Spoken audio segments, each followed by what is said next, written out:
Olá, caros alunos! Vamos dar continuidade à nossa videoaula acerca do capítulo 13, que trata aí da modernização, mão de obra e também de guerras no Segundo Reinado. Na videoaula anterior vimos aí a parte introdutória e veremos a partir de agora a questão da mão de obra no Império Brasileiro. É sabido que a Inglaterra vai acumular enormes lucros com o comércio com os africanos durante o século XVII e também no século XVIII, mas é especialmente no século XIX que ela passou a combater agora duramente contra esse tráfico da escravidão, ou tráfico e também a escravidão, melhor dizendo.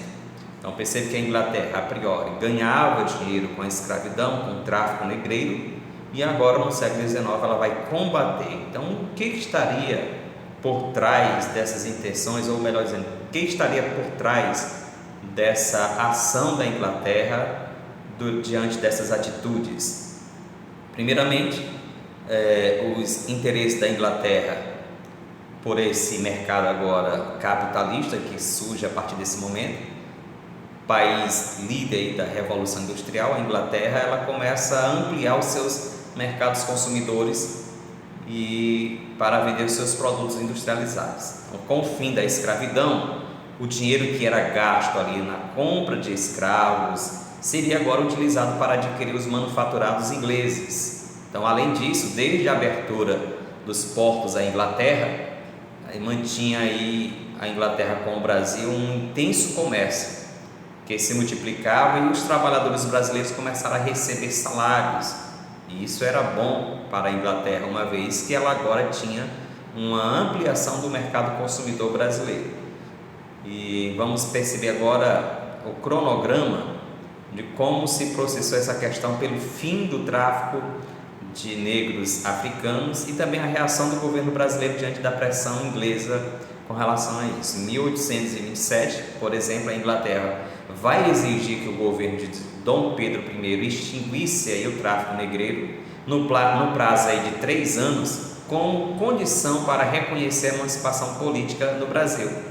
O Brasil, independente já politicamente, aconteceu em 1822 a independência do Brasil, mas para ter o reconhecimento, a Inglaterra exigiu que fosse findado aí a escravidão no Brasil. E em 1831 vai existir uma lei brasileira que vai declarar ilegal o comércio de escravizados, e essa lei permaneceu morta, isto é, sem valia durante muito tempo.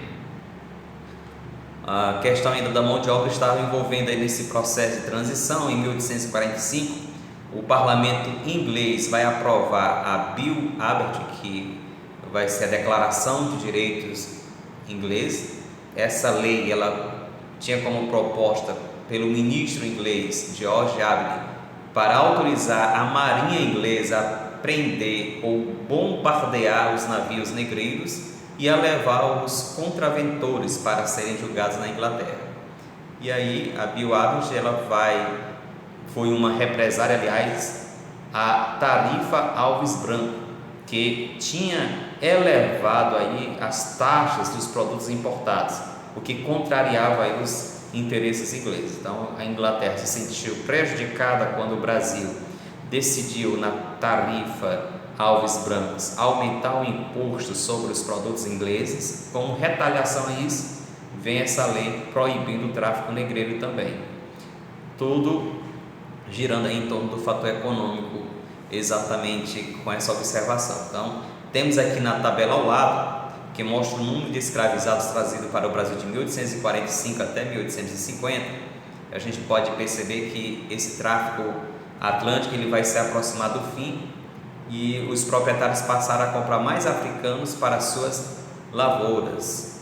Então nós temos aí justamente 19.453 em 1945, em 1950 já tem 23 mil, o número aí de compra de africanos nesse período. A lei de Eusébio de Queiroz e também a lei de terras. Então, externamente, a marinha inglesa vai reagir afundando o navio suspeito de contrabandear aí os escravos, e internamente, aqui dentro do Brasil, vai ter um aumento da entrada de africanos, que vai aterrorizar aí a elite. E esse temor da africanização fazer com que acabasse aí por preferir com o fim do tráfico negreiro. Então, o temor interno e a ação da Inglaterra são fatores que ajudam a explicar a abolição da escravidão no Brasil. Então, pressionado aí internamente e externamente, agora o governo Dom Pedro II vai aprovar aí, em 4 de setembro de 1850, a Lei Eusébio de Queiroz. Essa lei, ela extinguia o tráfico negreiro para o Brasil. Esse passava a ser considerado crime, um ato de pirataria, e como tal ato deveria ser julgado. Então a proibição aí do tráfico, porém, colocava um problema para os proprietários escravistas. Quem iria agora trabalhar para eles quando a escravidão fosse extinta? Esse era um problema que deveria ser resolvido naquele momento. Então, em um país com muitas terras, como estava o Brasil, melhor dizendo, da disponibilidade de terra, como fazer com que o trabalhador não se estabelecesse aí como posseiro, tomando essas terras? Então, em resposta a essa problemática, naquele mesmo ano, em setembro de 1850, o governo imperial vai aprovar a lei de terras, que proibia o acesso à terra ou doação ou ocupação. Então, o tempo em que começa a ter abertura para o fim da escravidão, começa a ter uma lei para dificultar o acesso à terra pela essa camada pobre ou recém-liberta, e assim serem ou continuarem dependendo dos fazendeiros, dos donos, dos proprietários de terra. Então, só podia ser dono de uma terra quem comprasse. E com isso, os imigrantes que chegavam no Brasil, os ex-escravizados, os homens livres e os pobres ficavam sempre excluídos de terem a terra, cujo valor dela era elevado demais para eles. Então, a única alternativa era trabalhar para esses grandes proprietários e também para esses comerciantes. E mais, ao transformar a terra numa mercadoria valiosa, essa lei vai favorecer a concentração da propriedade nas mãos de uma minoria que se enriquece com a posse de muitas terras. Então, com o fim do tráfico atlântico, vai aumentar a exigência de trabalhadores nas lavouras do Sudeste. Então, com essa região passou então a comprar escravos do Nordeste, do Norte, onde a oferta de cativos era bem maior, e além do tráfico interprovincial, ou seja, entre essas províncias, somente aqui dentro do Brasil, vai se utilizar também o tráfico provincial, ou seja, transferência de cativos das áreas mais pobres para as mais ricas. Então, durante aí a vigência desses tipos de tráfico, negociavam cerca de 400 mil escravos. Enquanto isso, o parlamento brasileiro, em poucas vozes, vai defender e aproveitar o trabalhador nacional, livre ou liberto. Então, eles eram abafados pelo coro da maioria dos políticos, que não queria essa melhoria para esses recém-libertos ou para esse povo menos favorecido. E aí a elite imperial vai se referir aos africanos, aliás, e aos descendentes como pessoas indisciplinadas, preguiçosas, desleais, inaptos para o trabalho livre. Diziam que só a imigração branca daria ao país cidadãos exemplares e ao imperador súditos fiéis.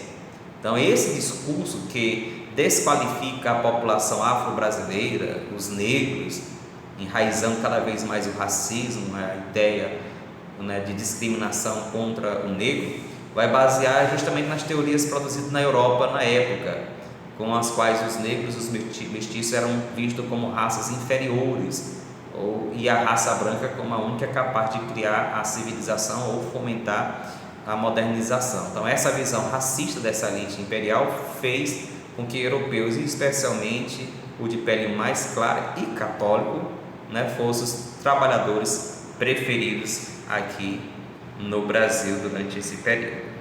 Vejamos esse vídeo.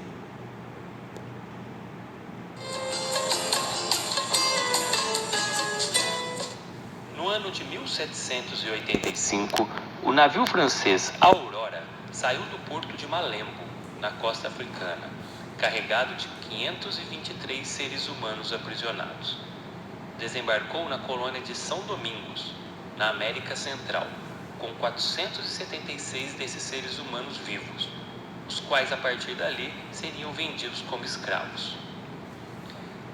Essa rota fez parte do chamado tráfico negreiro, que é como ficou conhecido o comércio de seres humanos negros aprisionados na África e vendidos para as regiões que utilizavam mão de obra escrava. Era um negócio de alta lucratividade que proporcionava aos traficantes de escravos riqueza e influência política. No início, os europeus capturavam diretamente os cativos no litoral africano. Com a ampliação da necessidade de mão de obra escrava nas colônias da América, o tráfico negreiro se tornou um empreendimento mercantil de grande escala, aproveitando-se dos conflitos pré-existentes na África para atender a demanda. Autoridades e mercadores locais de reinos africanos aliados dos europeus aprisionavam os futuros escravos em guerras ou emboscadas no interior do continente. Os aprisionados eram levados para as regiões portuárias, onde permaneciam amontoados em barracões, às vezes por meses, até serem comercializados com mercadores europeus, em troca de armas de fogo, cavalos, fumo, aguardente, ouro, tecido, farinha de mandioca. A travessia do Oceano Atlântico era realizada nos porões dos navios negreiros, chamados na época de tumbeiros. Frequentemente iam acorrentados e a alimentação era escassa. Comiam azeite, milho cozido e pouca água potável. Doenças se proliferavam. Na imagem, observamos um homem possivelmente morto sendo retirado do porão para ser jogado no oceano. Ao mesmo tempo, o sofrimento da travessia criava fortes laços de solidariedade entre aqueles que a realizavam juntos. Entre os séculos XVI e XIX, vieram forçados para a América mais de 12 milhões de africanos submetidos à condição de escravos. Aproximadamente 5 milhões aportaram no Brasil até 1850, ano em que a Lei Eusébio de Queiroz proibiu definitivamente a entrada de novos escravos. Rio de Janeiro, Salvador e Recife eram os principais portos. Os cativos eram leiloados já na alfândega, ou então levados para os mercados abertos das cidades. Antes da exposição, os recém-chegados eram preparados para a venda. A barba e o cabelo dos homens eram raspados, passavam por uma limpeza. A pele era coberta de óleo e a alimentação ampliada. Na imagem, os africanos estão expostos como objetos à venda no mercado do Valongo. O Cais do Valongo, no Rio de Janeiro, é atualmente Patrimônio Mundial da Unesco, um lugar de memória da diáspora africana. Foi o maior porto de entrada de escravos na América no século XIX. Proprietários locais e traficantes de escravos negociavam os preços. Homens adultos valiam mais do que mulheres e crianças. Senhores de escravos do Brasil preferiam trabalhadores de diferentes localidades e culturas africanas, a fim de dificultar a comunicação para a organização de rebeliões. Efetuada a negociação, os africanos tornavam-se propriedades de seus compradores. Foram por mais de 3 séculos a principal mão de obra de um Brasil fundado na lógica injusta e desigual da sociedade escravocrata.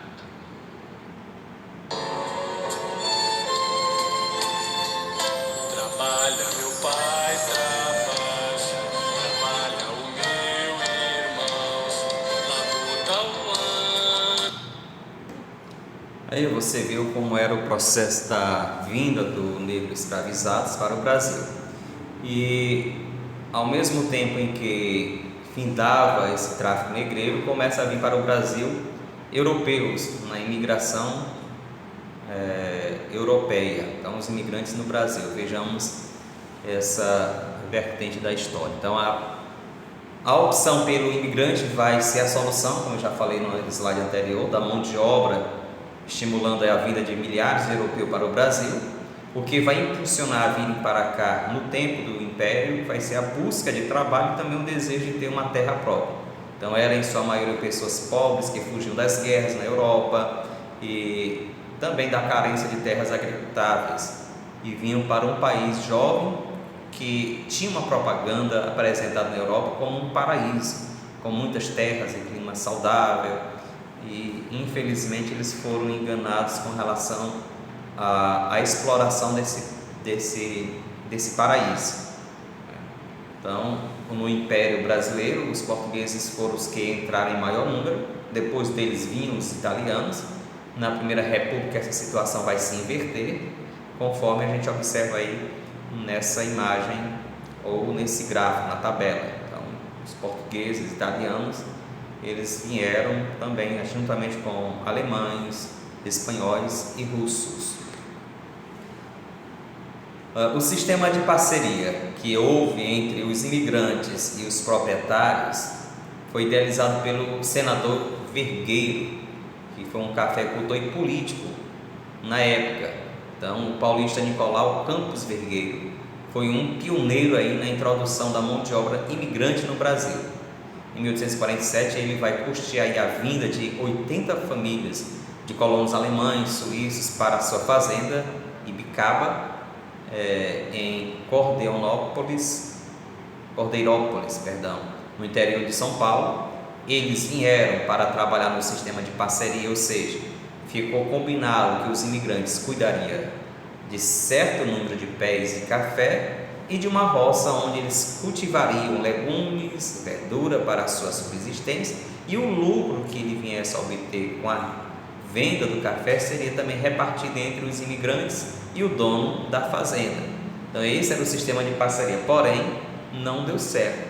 Os imigrantes já chegaram ao Brasil devendo ao fazendeiro, porque quem custeou as passagens, toda a despesa foi o fazendeiro, e o preço era muito alto. Então, além disso, o imigrante comprava fiado nos fornecimentos dentro dessas fazendas, cujo preço também era altíssimo, porque nesse processo em que eles compravam aí fiado aquilo que ele necessitava, como roupa, remédio, alimento, que eram vendidos com preços elevados, fazia com que eles ficassem escravizados agora por dívida. Então vai somar a isso, né, o fato de que esses imigrantes eram frequentemente, né, desrespeitados por sua mentalidade, né, dos fazendeiros que eram escravistas. Então os colonos da fazenda de Ibicaba vão reagir aí à exploração e também aos maus tratos, organizando um movimento reivindicatório em 1857, conhecida aí como Revolta de Ibicaba. Então, o líder dessa revolta, o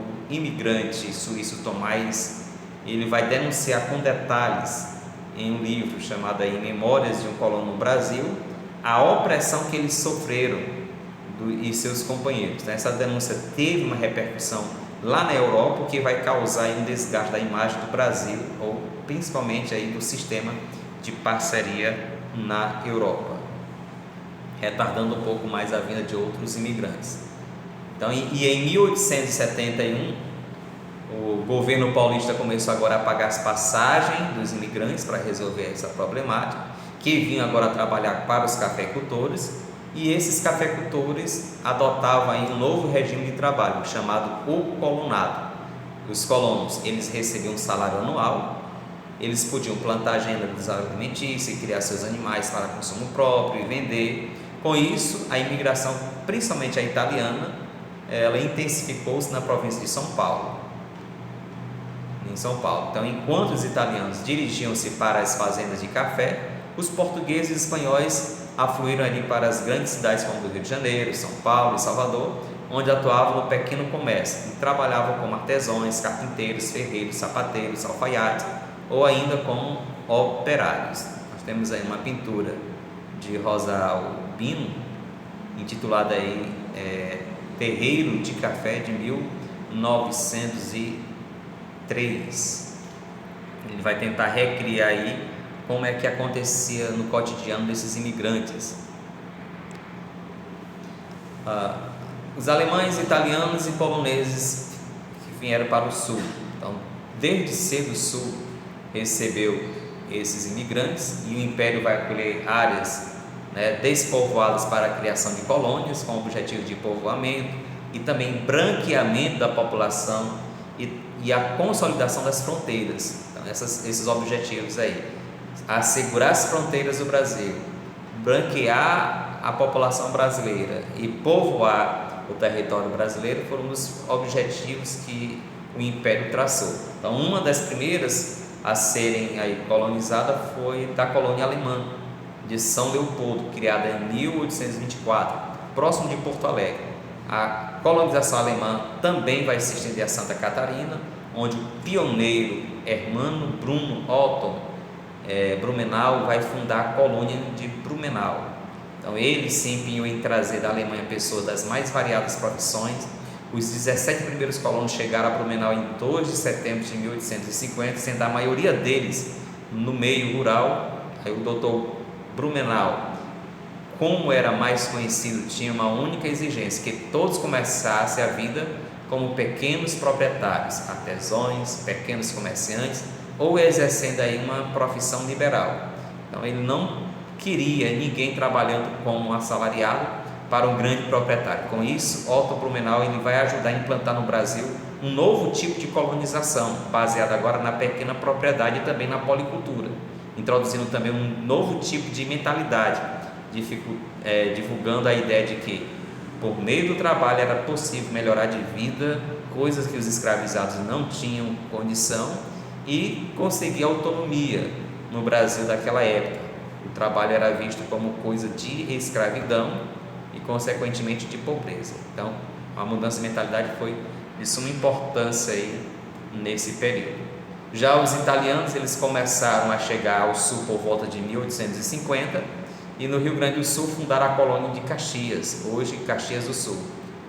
O Conde Deu, atual Garibaldi, e Dona Isabel, hoje Bento Gonçalves, e em pouco tempo a colonização italiana avançou e se espalhou por todo o Nordeste aí, gaúcho. Já os poloneses também se fizeram presente no Sul, sobretudo no Paraná, entre 1870 e 1920, e entraram no Brasil aproximadamente 103 mil poloneses, 43 mil no Paraná, 34.300 no Rio Grande do Sul e 6.700 em Santa Catarina, os demais em outros estados do Brasil.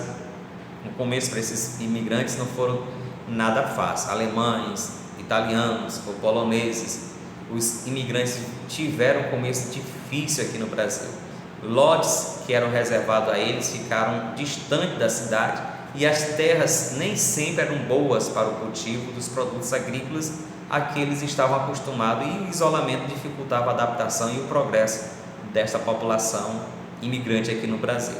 As colônias de imigrantes com base na pequena propriedade e também no trabalho familiar vai resultar no povoamento de áreas enormes situadas entre o interior e o litoral das províncias sulistas.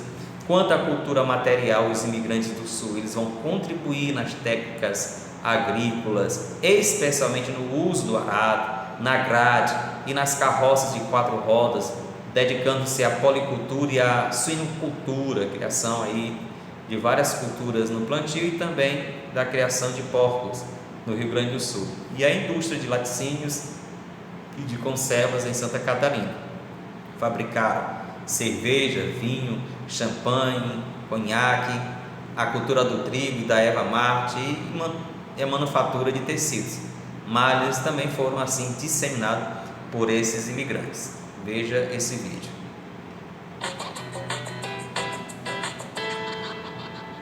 O paraíso tropical, a terra das oportunidades. Aqui você terá o seu próprio castelo. É com esse sonho que os imigrantes começam a chegar ao Brasil na segunda metade do século XIX. Mas o país não era exatamente um conto de fadas. A República havia substituído a monarquia, mas quem continuava mandando eram os fazendeiros conhecidos como barões do café, o produto brasileiro mais vendido no mundo. E eles tinham um grande problema. Com a aprovação da Lei Áurea, era necessário substituir a mão de obra escrava. Além disso, o governo precisava colonizar as grandes áreas inexploradas do sul do país. Essas terras eram habitadas por índios que foram desalojados e muitas vezes massacrados pelas empresas de colonização e os chamados bugreiros. Uma estratégia de propaganda é montada para trazer os estrangeiros e os custos da viagem é bancada pelo Brasil. Cerca de 3 milhões de imigrantes entrariam no país até a Primeira Guerra Mundial.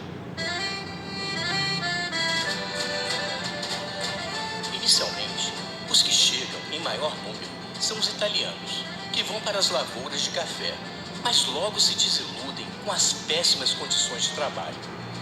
Cada família tem que cuidar de 7.000 pés de café e é obrigada a pagar valores absurdos pela alimentação. O não cobre os custos e eles se transformam em verdadeiros escravos brancos. Muitos abandonam as fazendas na cidade de São Paulo, onde passam a exercer outras atividades em bairros tipicamente italianos. Os espanhóis também começam a chegar ao Brasil e muitos substituem os italianos nas plantações de café. Já os alemães continuam indo para as colônias no sul do país. Tudo parece que a produção de café é tão grande que o preço despenca no mercado internacional. Tratos com a crise, os governadores de São Paulo, Minas Gerais e Rio de Janeiro se reúnem no famoso Convênio de Taubaté e pedem para o governo federal comprar safras excedentes de café. Mas Rodrigues Alves, presidente da República, não aceita e os estados são obrigados a contrair empréstimos no exterior. O Brasil tem um novo presidente, Afonso Pena, que dá um jeito de colocar a União como fiadora dos empréstimos.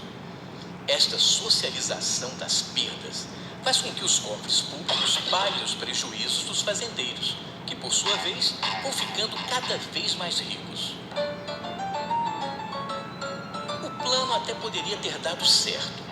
Não houve emissões e o país viveu uma certa estabilidade econômica.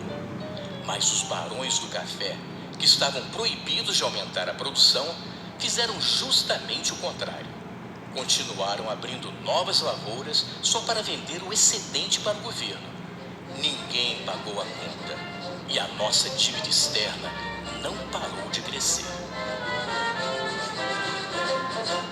Olá, eu sou Jimmy Figueiredo, roteirista e diretor dessa série, e gostaria de convidar você para deixar um comentário sobre esse episódio. Se você gostou, dá uma olhada nesse aqui também.